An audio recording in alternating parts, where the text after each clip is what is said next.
We are 4 years. And thank you so much for choosing NCMA. Sa NCMA, sigurado matututunan po kayo. Magtyaga lang po kayo.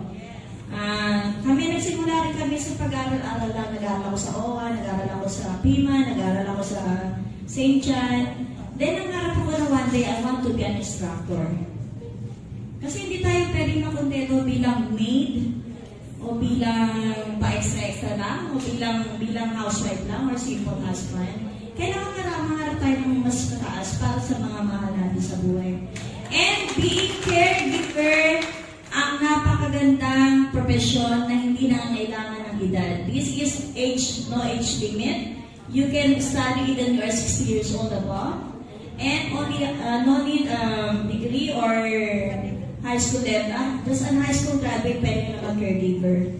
And then, you will earning per hour 12 to